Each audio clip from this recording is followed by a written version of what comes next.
Bismillahir Rahmanir Rahim. Now we're going to be talking about prophethood. So we have reached the stage where we are talking about our beloved Prophet Muhammad sallallahu alaihi wasallam. Now, for me, after we've done God's existence, God's oneness, revelation, why Allah deserves to be worshipped, you don't really need to talk about prophethood per se.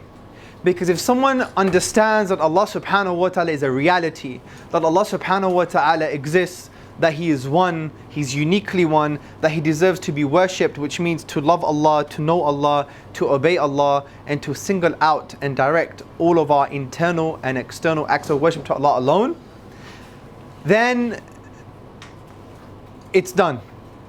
They should really internalize the fact that their life now is to align themselves and reconnect themselves to Allah subhanahu wa ta'ala. Yes, you can add the prophethood section as additional evidence, but it also is like a standalone argument. It stands on its own 2 feet from that point of view. And many times when I interact with Christians or many different types of human beings, depending on who they are, I go straight to prophethood. I go straight to the Prophet sallallahu alaihi wasallam.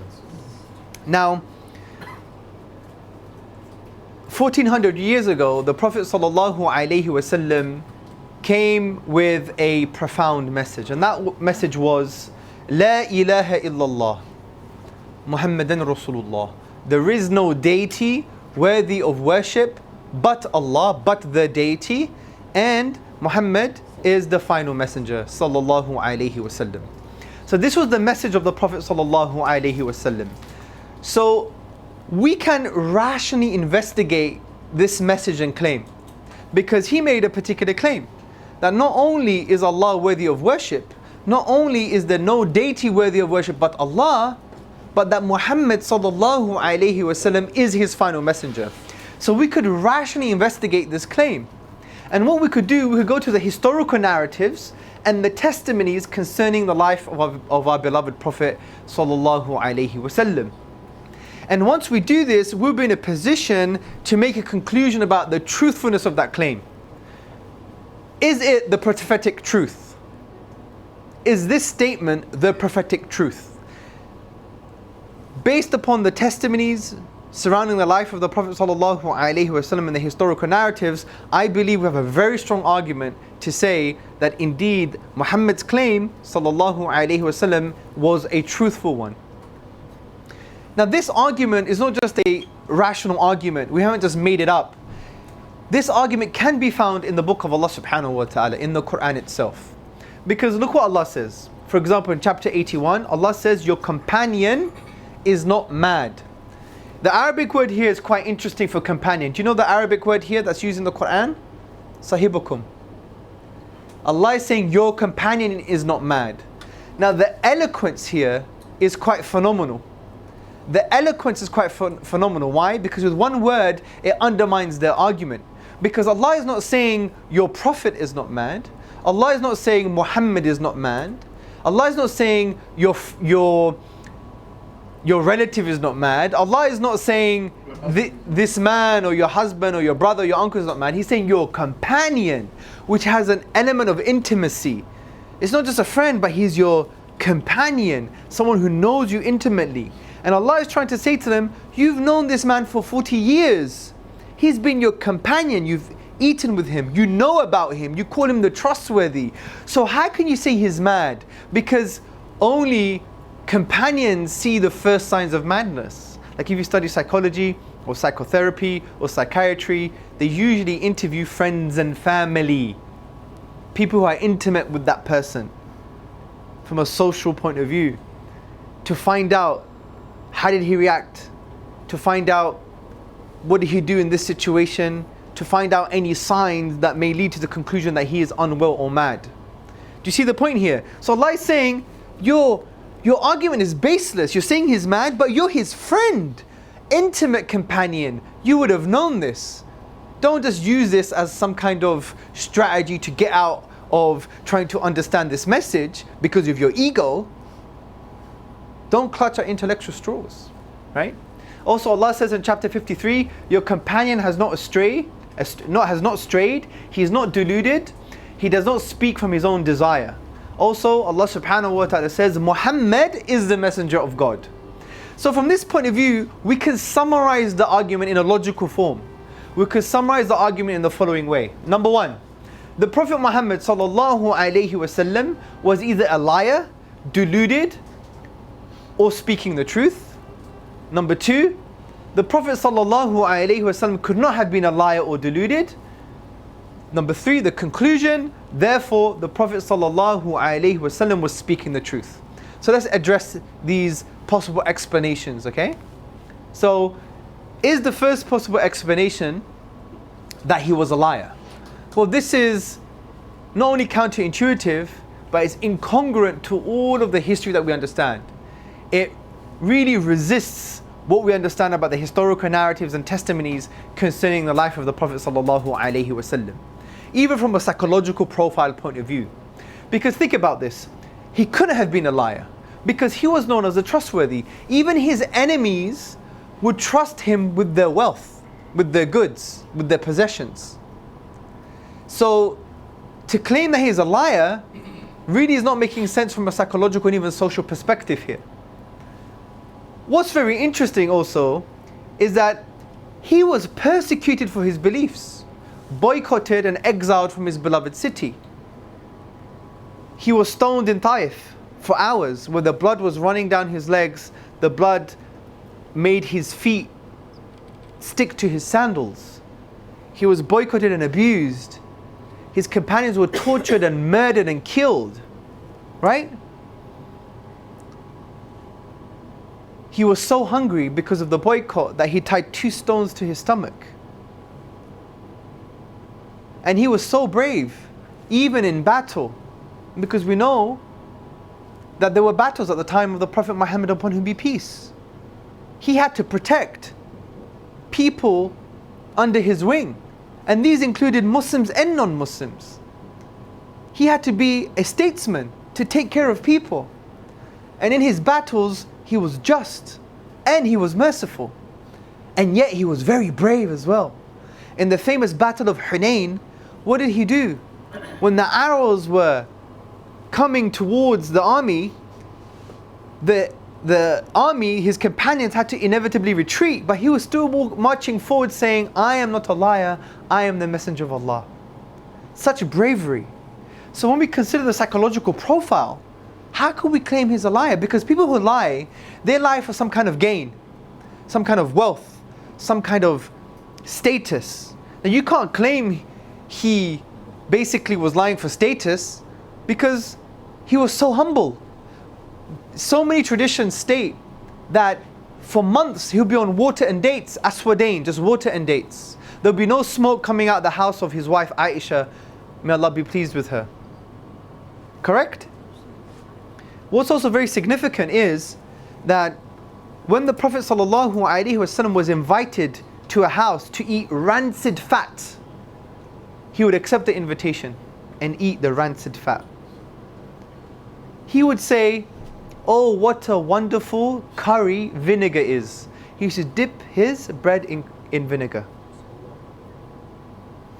So much humility. When Arabs from outside of his area came to visit him, they would ask the question, Aina Muhammad? Where is Muhammad? Because they didn't recognize him, because he wasn't kingly.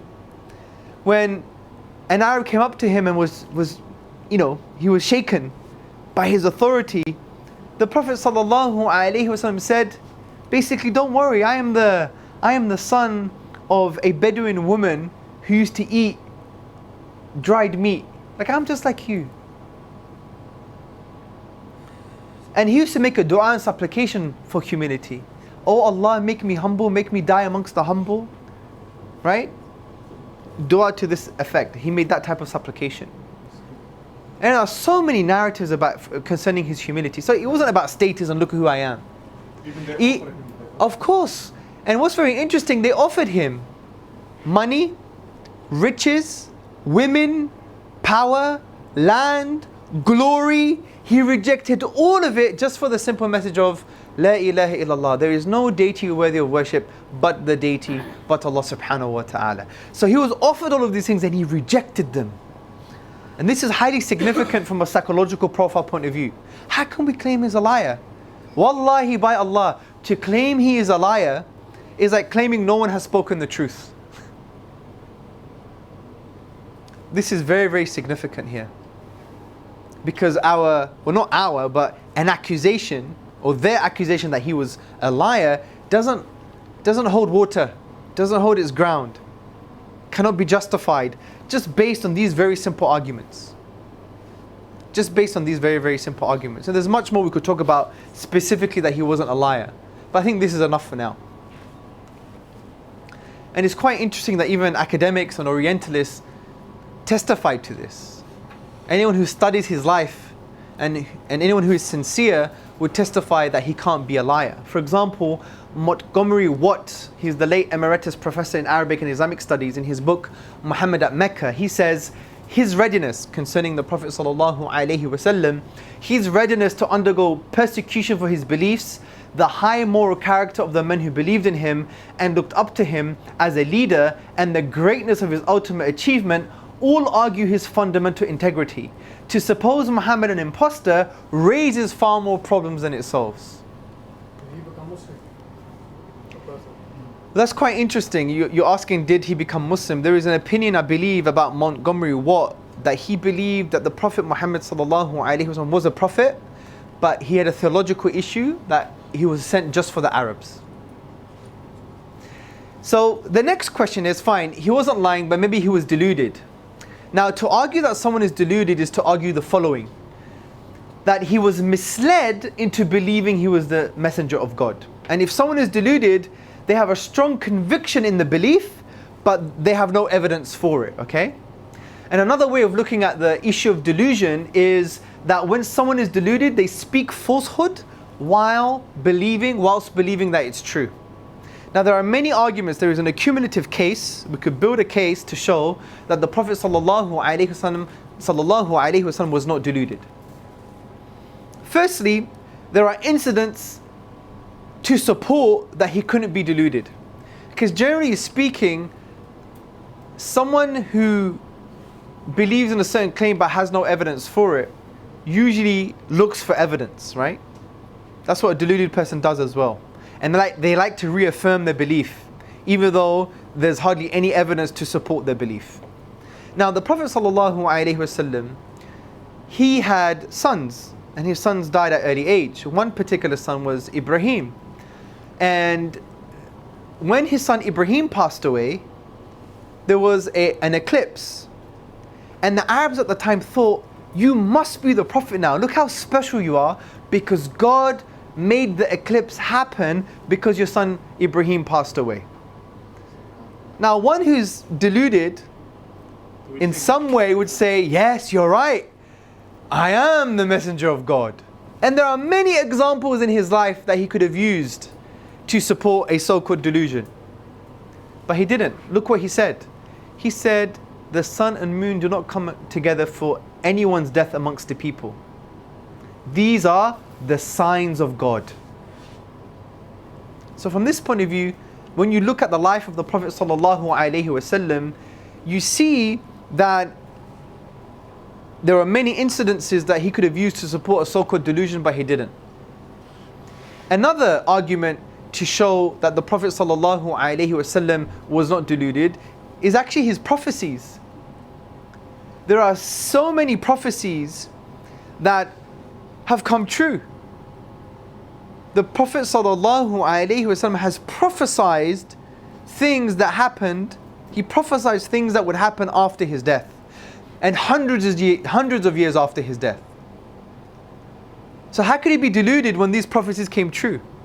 And even from a statistical point of view, you can't even start to claim that it's some kind of coincidence, especially when you add them up together. Here are some examples. The Mongol Invasion. Now, we know the Mongol invasion was an eco-catastrophe for the Muslims.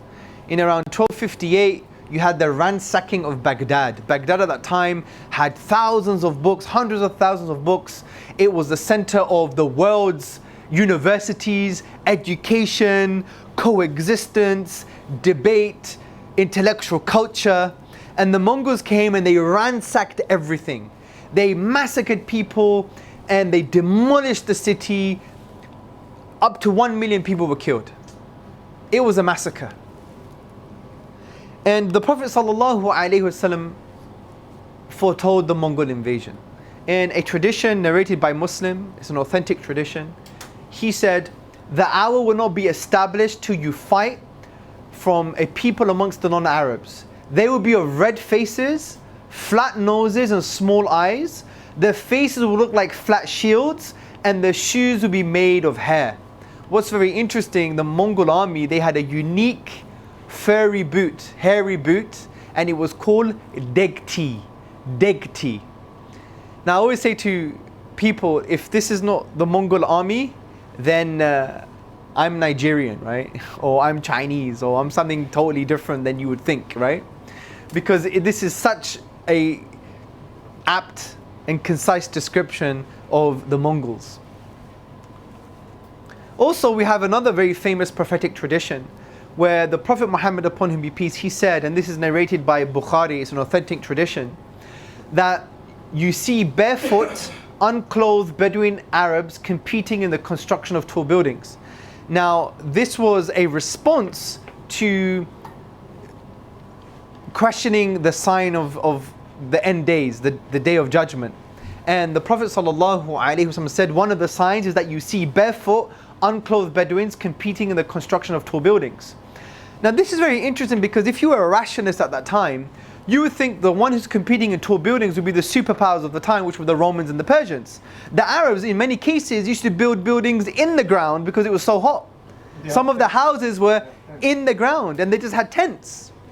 Now, the Prophet, upon him be peace, saying, look, you know, the Bedouin Arabs will compete in tall buildings. And look what we have today. In the UAE, United Arab Emirates, in Dubai, you have the tallest building in the world, which is over 800 feet high. It's called the Burj Khalifa. And relatively recently, the Saudis, another Bedouin group, well, they originally were Bedouins, they said they're going to build the tallest building in the world in 2019, and it's going to be 1 kilometer high. And they're both from Bedouins, and they were unclothed. And there were Bedouin Arabs, and now they're competing in tall buildings. Now one would argue, yeah, the Muslims have just done this just to prove this tradition. Because the Muslims, you know, the Muslims done this just to basically, you know, prove this tradition. Well, there are two counter arguments. Number one, why would someone be a deliberate sign for the end of times? Number two, did they also construct the social political landscape in order to have enough oil, to have lots of money, to be able to basically build these tall buildings? Did they also make up the fact that they'll be rich? They just became rich only 50 or 60 years ago. So how can you say they just made this up? Because in order for the tall buildings to be built, the social economic circumstances had to be in place already. Yes, brother. The Marathis are spoken, they don't even know about the hadith. Also, which is very interesting, many of the Bedouins, they don't even know about this prophetic tradition as well. And that's why we're saying here, if this were mere guesswork on his part, the discovery of oil would represent a massive stroke of luck. Because you have to also understand that before you could have these amazing buildings that you're competing against each other, that you have to say that basically there were the right socio-economic circumstances in place before that can happen. And as we said before, if the Prophet Muhammad ﷺ were merely guessing, it wouldn't have made more sense to relate this prophecy to the superpowers of his time, namely the Persians and the Romans. Also what's very interesting, there's another prophetic tradition where the Prophet Muhammad ﷺ said that one of the signs of the last hour, if you like, as-sa'a, the last hour, is that you will see tunnels built in Mecca and you see its buildings taller than its mountains, so therefore know that the matter is close at hand.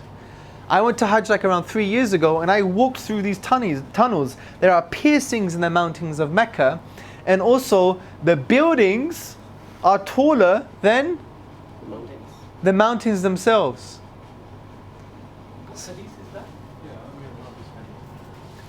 The hadith, the reference, I'll give you the reference later. We don't have it here, but it's in one of the traditions. can't a non-Muslim try and break the prophecy regarding the Arabs competing by saying, well, build another building? Is that an argument?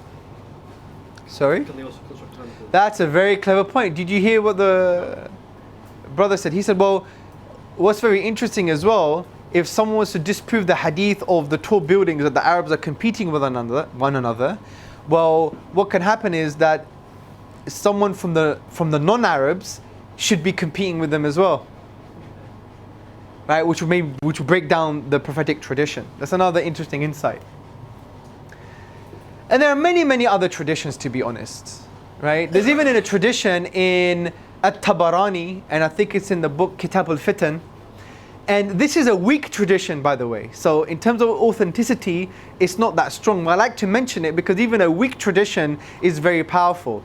Now, the tradition in At-Tabarani in Kitab al-Fitan basically says, and I'm paraphrasing, that there will be dishes and they will be communicating constantly. And then people will break the ties of kingship. I repeat, there will be dishes communicating constantly and people will break the ties of kingship. And the word for dishes is literally a dish. And the word that's used now is the word for satellites. And they're dishes and they communicate. TV. And there's a peer-reviewed journal, it's actually in my book, I'll give you the reference, that it's a peer-reviewed journal, academic journal, that says there is a correlation between people sitting at home watching satellite TV and not having communal family ties anymore. You just don't make this stuff up. And this is a weak tradition from a historical point of view. And there are many more. These are just examples. There are many more that build the case. There are many more that build the case. So it is no wonder that the historian Dr. William Draper said the following. He said, 4 years after the death of Justinian, AD 569, was born in Mecca in Arabia, the man who of all men has exercised the greatest influence upon the human race, to be the religious head of many empires, to guide the daily life of 1/3 of the human race, may perhaps justify the title, a messenger of God. Now, the first point is, there are some objections.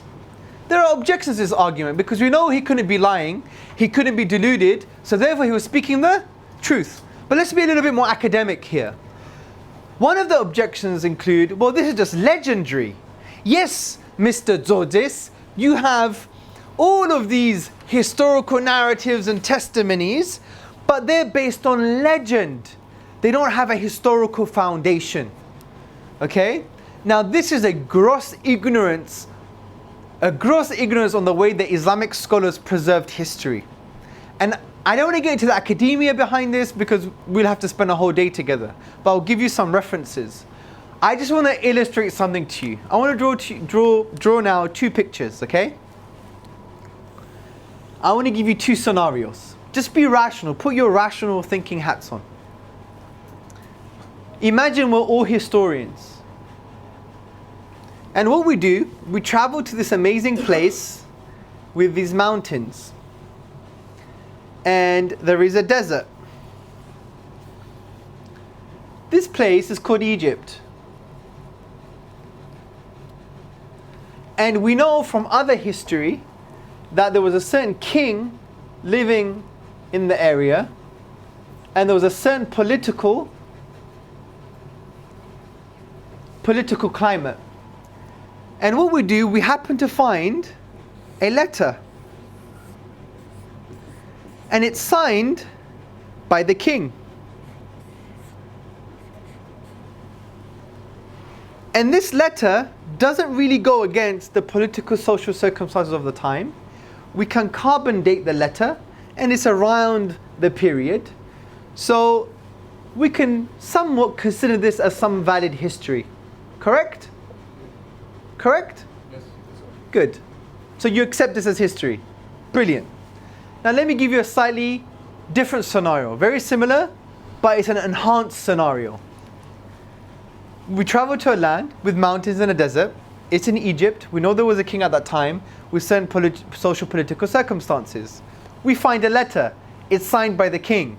The letter doesn't go against the social political circumstances of the time.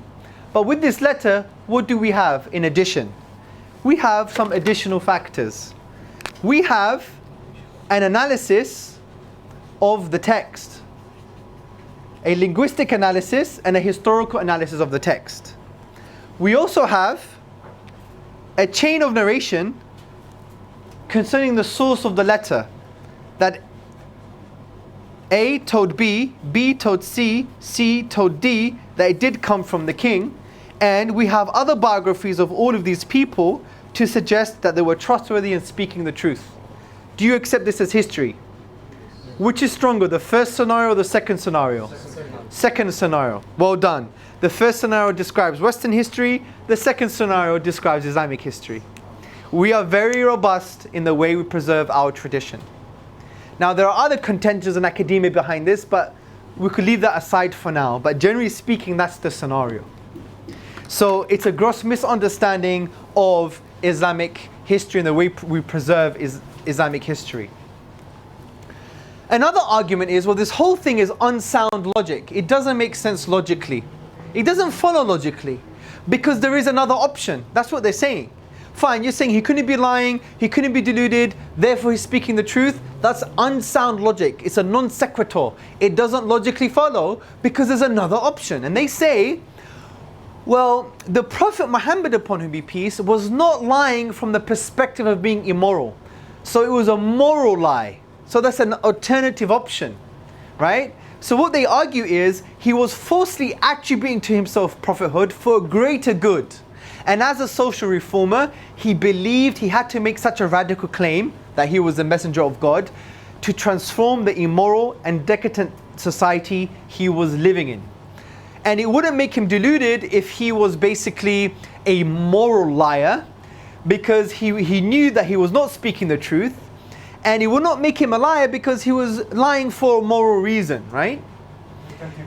So therefore, he would be a moral reformer, and like most moral reformers, he had to choose the lesser of two evils, right? This is a very interesting counter-argument. But it's a false, misplaced argument, because it's irrational to assert that a claim to prophethood will be required to make the necessary moral changes. In actual fact, his claim to prophethood was the very thing that prevented him to making moral changes in the first place. That's the point. He could have still become a moral reformer, but basically used some other type of moral lie or white lie, right? But the very fact that he claimed that he was a prophethood initially prevented him from gaining any ground in the first place. He was mocked, ridiculed, and abused. So a reform will not make such a claim, especially if that claim created far more obstacles in reaching his objective. Also, the Prophet Muhammad ﷺ went through immense hardships, yet he did not sacrifice his message. If a reformer had to make the lesser of two evils, why would he allow his companions to be tortured and abused and killed? Why would he be starving to death? Why would he be abused? What happened to the lesser of two evils algorithm that he was using? He wasn't using it for this issue. And what's very interesting is this, that he wasn't a moral reformer per se. His main objective was about worship. He was a spiritual reformer. And this is the interesting point here. And what's interesting as well, if he was choosing a lesser of two evils and he was a moral reformer, then why didn't he accept conditional political power? He was offered conditional political power, but he rejected it. So this claim doesn't make any sense at all. Now, I want to quickly just browse through some of his teachings, because when we consider that he wasn't a liar and he wasn't deluded, his teachings support that. His teachings support, if we analyze his teachings, I'm a true believer, if you're not a reductionist, that you don't reduce his teachings to one or two hadith, but you understand the context and you see the whole corpus of teachings together, it's impossible to claim he's a liar, and it's impossible to claim that he was deluded. For example, consider the teachings on mercy and compassion. I'm not going to read this out to you all, but consider that the Prophet Muhammad, upon whom be peace, said, God is compassionate and loves compassion.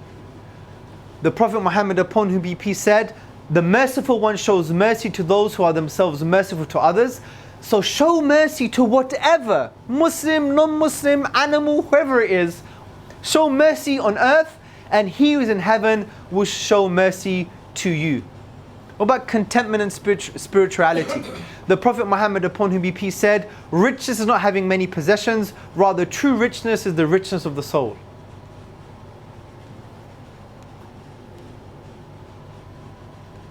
What about love?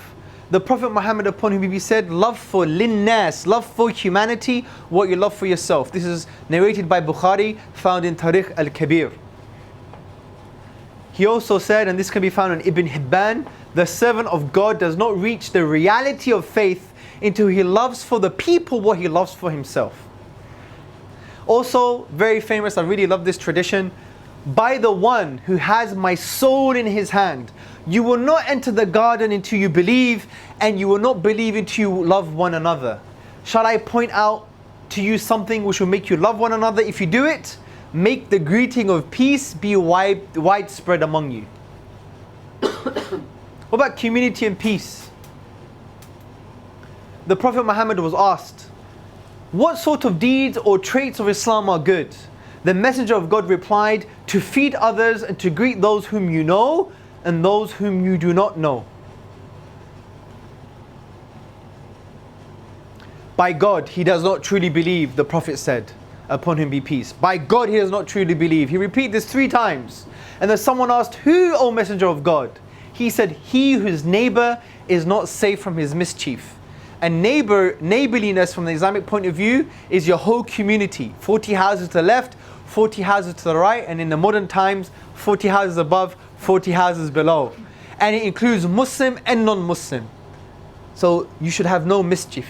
That's why the teachings of the Prophet Muhammad are so against any form of extremism.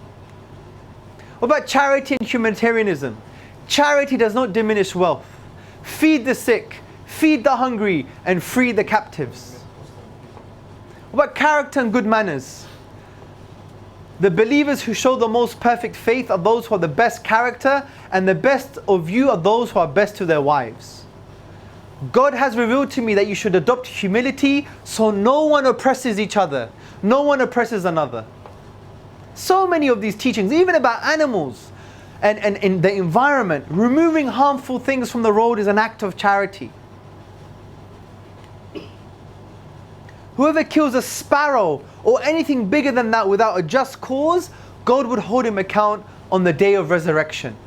A prostitute saw a dog thirsty on a hot day and his tongue was hanging from thirst. She drew some water from it from her shoe for the dog. She drew water in her shoe to feed the dog, to quench the dog's thirst, and Allah forgave her and gave her paradise. And we could go through his character. There's so many beautiful teachings concerning the character of the Prophet Muhammad, upon whom be peace. One particular that comes into mind that relates to people like me and you on how we interact with the rest of the community is that he had hilm, forbearance. That he responded to evil with that which was better. And we gave many stories in the past few days, we gave many stories concerning this, but just to remind you what the Quran says. Allah says, good and evil are not equal. Respond to evil with that which is better, and the enmity between you and another person will change, will transform into intimate bosom friendship. So Muslims should be forbearing, tolerate harm and aggression, and to respond to negativity and evil with positivity and goodness, and will create a more harmonious society. And this really was a key characteristic of prophethood and of the Prophet Muhammad, upon whom be peace. So just to end, epistemologically, okay, from the point of view of knowledge and of truth, if you reject Muhammad, upon whom be peace, it is epistemically equivalent of rejecting your mother gave birth to you. Honestly. Because what evidence do you have that your mother gave birth to you? What evidence do you have? All you have is your mother's testimony, really. You don't have a DNA test certificate. And even if you do, you didn't do the DNA test yourself, so it's still testimonial, because it's a certificate. You have to rely on the say-so of others. You rely on the testimony of your father, the testimony of your mother, testimony of the birth certificate. Even if you claim you have photos or videos, that doesn't make sense, because you have to rely on the testimony that that person in the videos and photos is actually you. So all you have is testimony. I'm not rejecting it as a source of knowledge, of course not. If you study epistemology, it's a valid source of knowledge. But I'm saying you just have 4 or 5 testimonies. But compare that to what we just discussed. Historical narrative, testimonies, psychological profile. The weight of evidence is greater than the evidence that you have to claim that your mother gave birth to you. So epistemically, if you reject the Prophet Muhammad, upon him be peace, as a prophet, it's epistemically equivalent of rejecting that your mother gave birth to you. And let me end with the story. I came from abroad once. I was abroad doing some lectures, and when I came back, I felt really disheartened with this type of work. And after Fajr, after the morning prayer, I made dua, a supplication, and I really prayed to Allah specifically, oh Allah, show me a sign, this is the type of work I should be doing, strengthen my heart kind of thing. And I gave a very specific sign. I said, I'm going to have a debate in the evening at Queen Mary University with Professor Graham Thompson. After the debate, or during the debate, let someone become a Muslim. I was so specific. And if you study our spiritual tradition, when you make supplications to God, you have to believe they're going to come true. And you have to believe that He has the ability. Sometimes we're very kind of blasé with our supplications. Oh God, if you can, and just do this generally, and we're scared. It's as if we're talking to someone who has no ability. So have a relationship with Allah. So I made that specific supplication. The evening comes, I had the debate with Professor Graham Thompson. I really believe that my dua is going to be answered. Half Greek, half Serbian guy called George comes, Queen Mary University. He comes up to me after the debate. There's the lectern or the table. There's lots of people surrounding me. Not that many, but there's some brothers there. We're having a discussion. And he says, I find Islam quite compelling. I read some of the literature, but I want to know more about the Prophet Muhammad, upon whom be peace. I'm quite unsure. And we had a very long discussion. I think it's about an hour and a half, standing up in the same auditorium. I was giving evidence, having discussions with him, and I was like, I know, I can feel it. There's something about his face that, the nur, the light is there, right? And I was discussing with him, and then I was getting a bit, alpha male Greek-like, yeah? I said, look, let me just be very honest with you, right? Freedom of religion, freedom of belief, there's no forcing, but let me just say something. You are a man of integrity. You're a man of intellectual integrity. And I said to him, how do you know your mother gave birth to you? Then I gave him all the evidence for the Prophet Muhammad, upon him be peace, something very similar we heard today. And I said to him, since you're a man of integrity, I don't mind. Don't believe. It's not a problem. But at least do me a favor and be intellectually just. And I threw my BlackBerry phone. I had a BlackBerry phone at that time, I believe. I threw my phone at him and said, phone your mom and say, Mom, I have to doubt that you gave birth to me because I'm doubting something with more evidence. I said, do it. At least do that for me. Because I just want you to be sincere and have intellectual integrity. I'm not telling you to believe, but at least follow through with the implications of what you've just rejected. So he became Muslim. And this guy, mashallah, he is one of the most beautiful brothers I know. His akhlaq, his adab is second to none. And he loves his mom like no one else.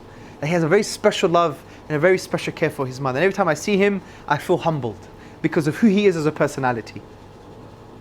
So from a philosophical point of view, if it's true that this is all the evidence for the Prophet Muhammad being the final prophet, and this is the only evidence you have for your mother giving birth to you, then from an epistemic point of view, rejecting the Prophet Muhammad, upon whom be peace, is tantamount to rejecting your mother gave birth to you. So to summarize the argument, the Prophet ﷺ had a claim. That claim was a claim of prophethood.